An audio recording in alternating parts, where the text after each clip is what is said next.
Welcome our new sponsor, Melanated Attire, Cups, Gear. Get the latest gear for not only you, but the kids as well. Definitely go and support Black currency unmasked.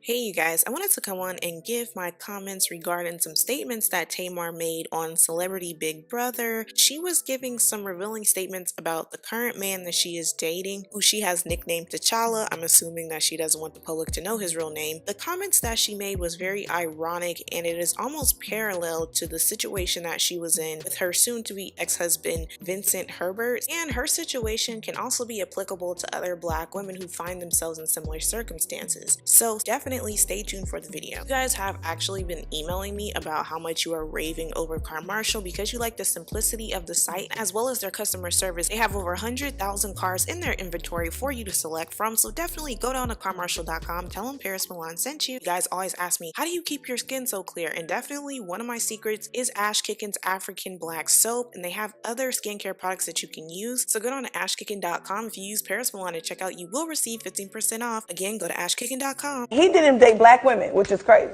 Oh, now that is crazy. So he did not date Black women. Who did he date? It's like, I'm attracted to guys who don't like Black women. Wait, Yeah. That's why didn't he Vince date? neither. Well, remember that? Huh? Vince Wait, either. white girls? For real? All white girls. Or others. You know what was really shocking to me? The last video that I did about Tamar Braxton and Lolo Jones, some of you guys are like, who is Tamar Braxton? But I get that, you know, some of y'all don't really watch TV like that. So I'll give you a very, very brief little background on who she is. So Tamar Braxton is the younger sister of Toni Braxton. She and her sisters were in a music group called the Braxtons, and eventually she broke off and tried to become an artist herself. And she just kind of found herself not really finding that single that really put her on the map. So she started singing background for Toni. So in 2011, Toni and her sisters decided to do this show called Braxton Family Values. And on the show, it not only detailed the relationship between her and her sisters, but also the relationship she had with her husband, who she married in 2008. So because in her second marriage, she married this man named Vincent Herbert, they also decided to do a spin-off show called Tamar and Vince, where they detailed their marriage. And I'm sorry, y'all, but I hated watching them on Tamar and Vince. I hated to see them argue. I hated to see the tension. And I know Tamar has a mouth on her, and she could make you just want to haul off and do something to her, but I still did not like the way that Vince would speak to her. He seemed very ill-tempered with her. He'd always say little shady comments towards her. I knew one episode that this wasn't gonna last because he asked her a question. I think they were talking about sports or something, and you know how Vince is with his tongue out. So he said something about sports along the lines of, you know what sport you're good at? And she was like, what? He's like, running your mouth. And just from there, he would just always make comments about her. You don't listen. That was just his magic statement to tell her, like, you don't listen.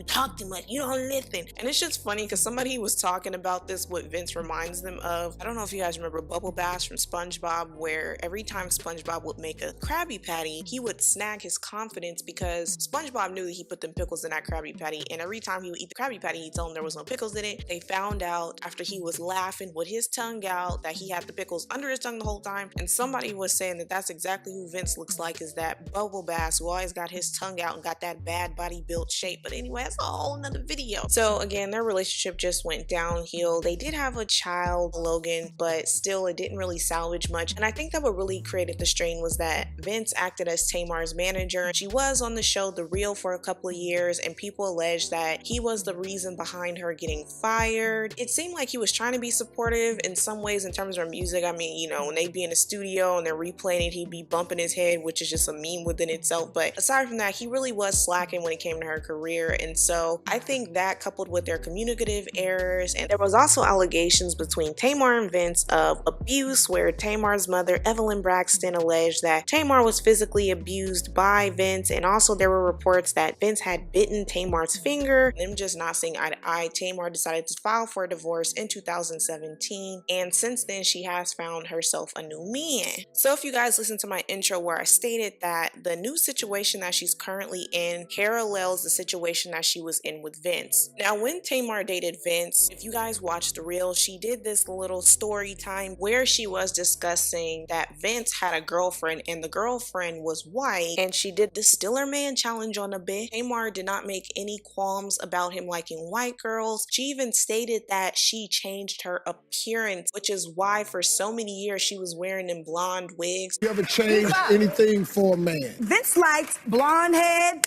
light, fed women. And, you know, I just wasn't born with no blonde hair. I just think that's a responsibility that women have. Stay current for your man. And personally, I always felt that Tamar looked better with the black hair or when she tried to rock her natural hair, even though some of y'all would make fun of her edges. But at that time, you know, when her edges had some issues going on, she just didn't know about Keisha Rose skincare. Keisha Rose skincare is the go-to moisturizer for all of your edges and your skincare related needs. Use pairs at checkout. You will receive 20% off. Go to mytriplebutter.com. But anyways, back to Tamar. She admitted that the reason why she was rocking the blonde hair was simply to appease Vince. You know, when she gave the story on The Real, when she was talking about how he was dating this white woman, instead of viewing that as a red flag that he wanted to date a white woman, he was happy with this white woman, but he didn't mind having you as a side chick. And throughout their relationship, it really seemed like Vince resented her. It just seemed like the way that he treated her, the disrespectful things that he would do, like this clip I'm about to show you guys. It's called respect.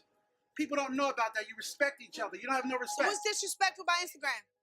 I don't get what you do on Instagram. It's disrespectful. If I ask you, if I come over here to hug this lady and you ask me not to hug her, right? And I give her a hug, you're not gonna like that. Because you don't get disrespectful to you. I'm getting strange. Yes. Disrespectful. Let me give her another big hug. Hold it. Let me give her a big hug. I guarantee that ain't something you want to do. Hug me. Listen, I love you. I'm cool. Hug me. Hug me. I dare you. Zip your mouth. Just zip it. I wish he would hug the out of her. I wish you would what? I got a hug for him. Nobody said anything. What did you say? Oh my God. You said I wish I would what? She didn't say anything. Oh, okay. Try me not, please. It's all good. Girls, call me. I'm here. All of y'all. Don't try me, Vince. So you can see there, Vince clearly didn't have any problems disrespecting Tamar. Again, Tamar's mouth, I know that she has a mouth. She's loud. She can be arrogant. But Vince also had some ways about him. And I feel like he was used to being with the stereotypical white woman that the media tries to paint, that they're so overly submissive that they will acquiesce to you. And let me tell you, that is a farce. Some of these women that they date are disrespectful. So let's not act like, oh, well, they submit more, they're more docile. No, it's just that you're willing to tolerate more. I think with Vince, he was willing to tolerate it from white women, but with Tamar, he wasn't tolerating that at all. And that's something that some of these black women need to be careful of, is that when you're getting into relationships with black men that have shown you that their preference is for white women, it is nothing that you will be able to do to sway them otherwise. And you can clearly see that was the case for Tamar and Vince, which is why it didn't work out. Now let's move on to the guy that she named T'Challa. She seems to really like him. However, I'm one of those that I really feel like if you're separated, you probably shouldn't date at all. That should probably be your discovery period. I think that Tamar is probably one of those people that can't be alone, so she just jumped into a relationship. So a revelation that she made about this man on Celebrity Big Brother is that he too did not like black women. So I want to play that clip for you guys. I just think that you got to be a certain type for white guys to be attracted. But I used to be able to pose some white guys though. Yeah, when I was young, in my early 20s or whatever, mid 20s,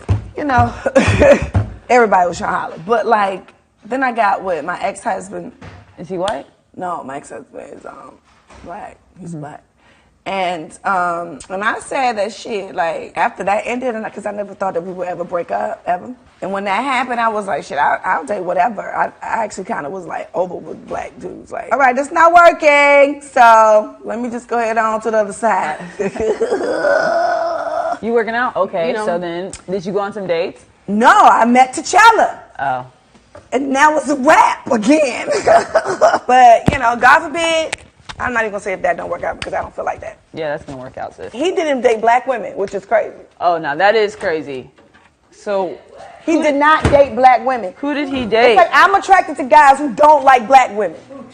Wait, that's why didn't he date? Vince neither, remember that? Him. Huh? Vince Wait, either. white girls? For real? All white girls. Or others.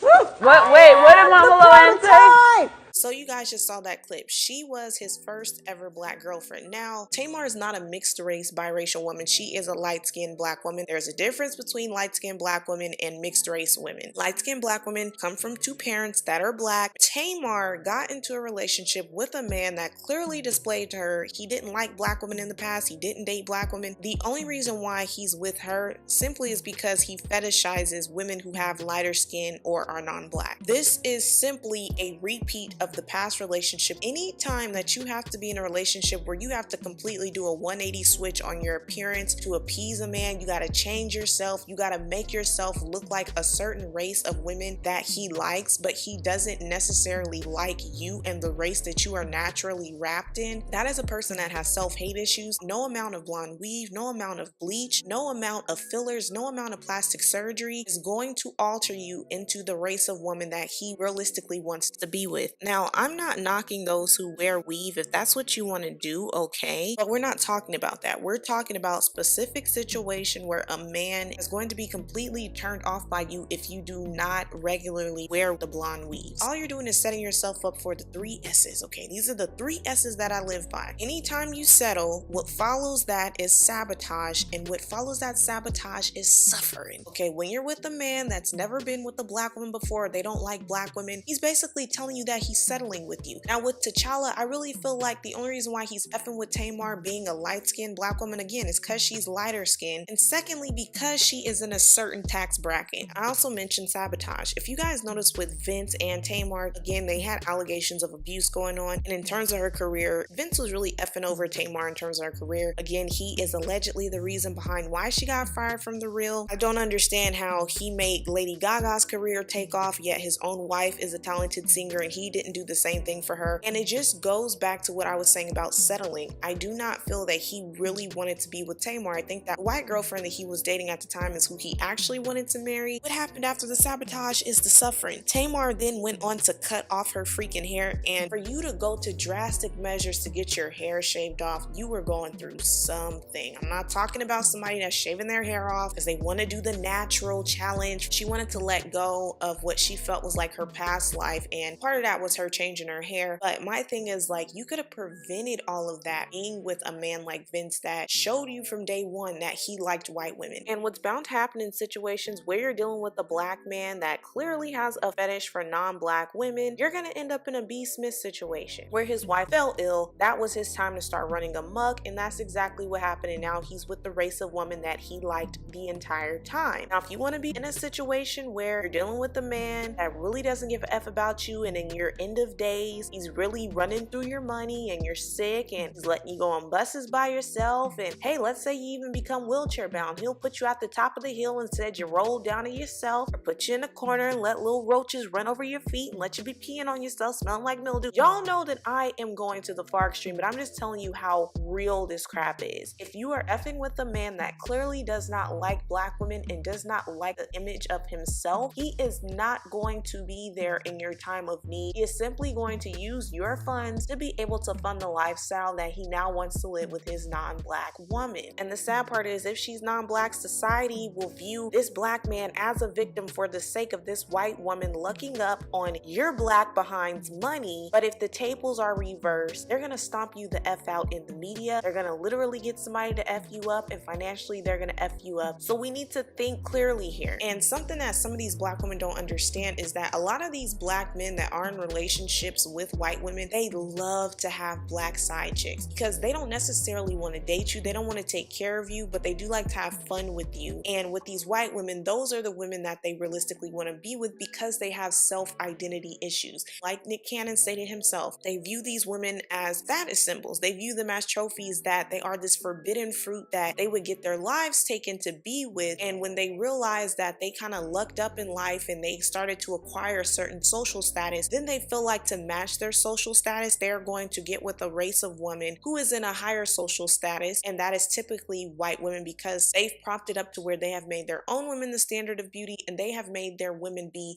the prize for all men to aspire to be with. So for women like Tamar who feel like, okay, I'm lighter skinned, and yeah, he used to date white women, but I'm gonna get a pass, I'm gonna be different. When he hears that voice of yours, when he sees your mannerisms, when you take off the wig and he actually has to see your natural texture, you take off the makeup and he sees your Africanoid features, your entire existence is only going to repulse him. And please don't take this personally like I'm saying Tamar is ugly. I'm not saying that. When you are dating a person that is intent on trying to assimilate into a different race aside from his, and he is going out his way to distance himself from dating his own women, after he's been dating you for a while, he's just gonna toss you and go right back to the women that he's been trying to chase after his whole freaking life. And I'm not really sure why women like Tamar think that they're going to be exempt him, these men like a certain race. In my honest opinion, if a man has never dated a black woman before, he's never, ever, ever going to like what black women bring to the table, and that's fine. Let them go off and be with the race of women that they actually like. Let them go and indulge in the self-hate that they have with these women. But when you date men like this, you're going to carry a level of baggage that you are never going to be able to help these men escape, because they're dealing with issues that are way beyond something that you are going to fix. And a lot of these men that lust after white women like this, you just really have to look at their relationships with their mothers. Now, I know some of you are going to say, oh yeah, but some of them might be cool with their mothers. I'm not referring to men that are raised by the head honcho Madame Rat Dusty, who raised him to hate himself, who raised him to hate his skin tone, and raised him to hate women that look like him. But I'm talking about the ones who have healthy relationships with their mothers. Men typically who have healthy relationships with their mothers go on to marry women that mirror the image of their mothers. But when they have cantankerous, caustic relationships with their mothers where they hate her and they're calling her out of her name and calling her all types of B words and stuff, he's not going to ever have a place in his heart for you. And especially if he grew up having self-hate and grew up being instilled with feeling like whites are better and that white women is who he should actually love and cherish, he for sure is never going to change that thought process. If you are in a relationship with a black man that has never dated black women, just be prepared for that man to make either colorist statements. Be prepared for him to not be accepting of the way that you have to take care of your hair at night, the way that some of our black women have to do, you know, wearing the bonnets. Be prepared if he doesn't like your natural texture of hair. Be prepared if he wants you to throw on a blonde wig all the time. Be prepared if this man wants you to completely alter your appearance simply to appease him. And just understand that you're dealing with a person that's always going to move the bar. Even if you change your skin tone, even if you try to fix your voice to sound different from the dialect that we use as black people, it's never going to be good enough because you are not the race of woman that he wants. So anyways, you guys, let me know what you think about the statements that Tamar made in terms of this new current man that she's dating, who also did not date black women or did not like black women. Please make sure you like, comment, subscribe, and share, and I'll talk to you guys in my next video. Bye!